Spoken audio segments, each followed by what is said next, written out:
Assalamualaikum warahmatullahi wabarakatuh.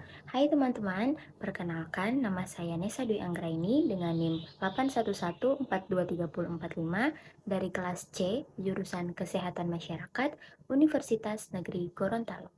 Video ini saya buat untuk memenuhi salah satu tugas ujian tengah semester mata kuliah kewarganegaraan dengan dosen pengampu Bapak Roni Lukum SPD MSc.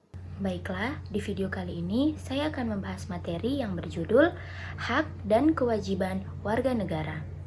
Nah, perlu teman-teman ketahui bahwa banyak cara untuk dapat menunjukkan rasa bangga dan cinta kita terhadap tanah air. Salah satunya dengan cara kita melaksanakan hak dan kewajiban sebagai warga negara yang baik. Salah satu kepemilikan yang melekat dalam diri identitas seorang warga negara adalah hak dan kewajibannya secara resiprokalitas. Artinya, ia memiliki hubungan timbal balik dengan komunitasnya, yaitu hak dan kewajiban di antara kedua belah pihak. Seorang warga memiliki hak dan kewajiban terhadap komunitasnya, demikian pula sebaliknya, seorang komunitas memiliki hak dan kewajiban terhadap anggotanya. Menurut Jolisin pada tahun 2007, hak dan kewajiban warga negara muncul sebagai akibat adanya hubungan antara warga negara dan negara. Hubungan antara warga negara dan negara dapat dilihat dari perspektif hukum, politik, kesusilaan, dan kebudayaan. Jadi, apa sih itu hak dan kewajiban warga negara? Menurut Profesor Dr. Notonagoro, hak adalah kuasa untuk menerima atau melakukan sesuatu yang semestinya diterima atau dilakukan melulu oleh pihak tertentu dan tidak dapat oleh pihak lain manapun juga yang pada prinsipnya dapat dituntut secara paksa olehnya. Adapun beberapa contoh hak warga negara. Yang pertama, pekerjaan dan penghidupan yang layak dalam pasal 27 ayat 2. Yang kedua, hak anak atas kelangsungan hidup, tumbuh dan berkembang, serta hak atas perlindungan dari kekerasan dan diskriminasi dalam pasal 28B ayat 2. Yang ketiga, kebebasan berserikat, berkumpul, dan mengeluarkan pendapat dalam pasal 28E ayat 3. Nah, itulah tadi penjelasan tentang hak dan beberapa contoh hak warga negara.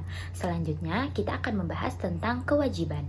Menurut Profesor Dr. Notonagoro, wajib adalah beban untuk memberikan sesuatu yang semestinya dibiarkan atau diberikan melulu oleh pihak tertentu, tidak dapat oleh pihak lain manapun yang pada prinsipnya dapat dituntut secara paksa oleh yang berkepentingan.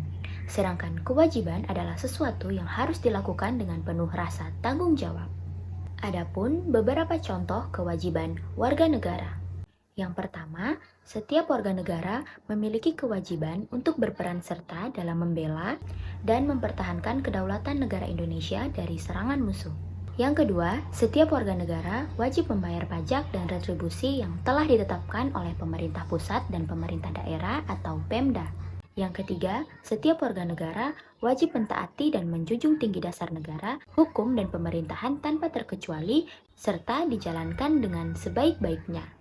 Yang keempat, setiap warga negara berkewajiban untuk taat, tunduk, dan patuh terhadap segala hukum yang berlaku di wilayah negara Indonesia. Dan yang kelima, setiap warga negara wajib turut serta dalam pembangunan untuk membangun bangsa agar bangsa kita dapat berkembang maju ke arah yang lebih baik. Nah, itulah tadi pengertian dari kewajiban dan juga beberapa contoh dari kewajiban warga negara. Tadi kita sudah membahas tentang hak dan kewajiban. Sekarang kita akan membahas tentang apa itu warga negara. Dalam penjelasan Undang-Undang Dasar tahun 1945 pasal 26, warga negara adalah warga suatu negara yang ditetapkan berdasarkan peraturan perundang-undangan. Seseorang yang berkedudukan sebagai warga negara Indonesia, maka ia memiliki status sebagai warga negara Indonesia. Statusnya sebagai warga negara berbeda dengan orang yang berstatus orang asing. Perbedaan ini ditunjukkan dengan adanya seperangkat peranan, hak, dan kewajiban selaku warga negara. Menurut Padmo Wahyono pada tahun 1983, status seorang warga negara dibagi menjadi 4 bagian, yaitu ada status positif, status negatif, status pasif, dan status aktif. Yang pertama, status positif. Status positif dimaksudkan setiap warga negara berhak mendapatkan sesuatu yang positif dari negara terutama berhubungan dengan upaya memenuhi kebutuhan untuk mewujudkan kesejahteraan dan kemakmuran. Yang kedua, status negatif. Maksudnya, warga negara berhak untuk menolak atau tidak dicampuri oleh negara dalam hal-hal tertentu, terutama menyangkut hak-hak pribadi, misalnya dalam hal memilih agama. Yang ketiga, status pasif. Status pasif diartikan sebagai kepatuhan warga negara kepada pemerintah dan peraturan yang berlaku atau hukum yang bersumber pada keadilan dan kebenaran. Contohnya seperti mematuhi peraturan lalu lintas. Dan yang terakhir adalah status aktif. Status aktif adalah keterlibatan secara aktif warga negara dengan organisasi negara. Status aktif pada prinsipnya merupakan partisipasi warga negara, terutama dalam proses politik, seperti ikut dalam melakukan pemilihan umum. Selanjutnya, kita akan membahas tentang kewajiban negara. Negara adalah suatu organisasi dalam suatu wilayah yang memiliki kekuasaan tertinggi yang sah dan ditaati oleh rakyatnya. Keberadaan negara seperti organisasi secara umum adalah untuk memudahkan anggota atau rakyat untuk mencapai tujuan bersama atau cita-citanya. Kewajiban negara terhadap warganya diantara lain seperti: yang pertama, melindungi segenap bangsa, memajukan kesejahteraan umum, mencerdaskan kehidupan bangsa, dan ikut dalam melaksanakan ketertiban dunia. Seperti yang dijelaskan pada pembukaan Undang-Undang Dasar 1945, alinea keempat.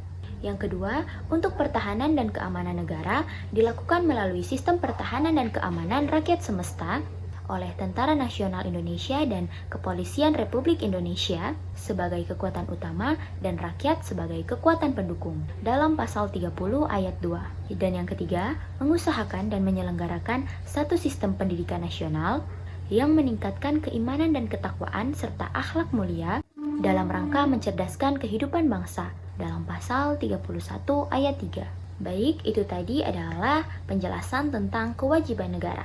Selanjutnya kita akan membahas tentang contoh peristiwa yang sering terjadi di lingkungan kita. Berikut adalah contoh peristiwa yang sering terjadi. Ada masyarakat yang hanya ingin mendapatkan hak tanpa melaksanakan kewajibannya. Seperti banyak sebagian warga negara menuntut agar hak jalan atau fasilitas umum diperhatikan atau diperbaiki oleh pemerintah. Tetapi ada sebagian warga masyarakat yang tidak menjalankan kewajibannya seperti membayar pajak. Padahal jalan dan fasilitas umum tersebut diperbaiki dengan dana salah satunya dari pajak. Jadi, bila ada orang yang hanya menuntut haknya saja, maka pasti akan merugikan orang lain, masyarakat, bangsa, dan negara. Demikian pula, orang yang hanya mengerjakan kewajibannya tanpa mendapatkan hak, maka juga akan merugikan orang lain, masyarakat, bangsa, dan negara. Oleh karena itu, antara kewajiban dan hak harus dijalankan secara bersamaan. Tidak ada yang mendahului atau yang ditinggalkan dari yang lain. Pelaksanaan hak dan kewajiban yang tidak seimbang, berimbang dan berat sebelah, maka akan menimbulkan pertikaian, konflik, permusuhan, dan kekerasan. Karena di tengah-tengah masyarakat kita sering terjadi konflik demikian, semisal upah minimum regional atau UMR, konflik dalam perusahaan, kekerasan antara anggota masyarakat dan aparat pemerintah, unjuk rasa tunjangan kinerja daerah atau TKD, unjuk rasa yang disebabkan kekerasan pemerintah, dan masih banyak lainnya. Oleh karena itu, marilah kita sama-sama melaksanakan hak dan kewajiban warga negara dengan sebaik-baiknya. Baiklah, itulah tadi yang dapat saya jelaskan mengenai materi hak dan kewajiban warga negara. Mohon maaf bila ada salah kata. Wassalamualaikum warahmatullahi wabarakatuh.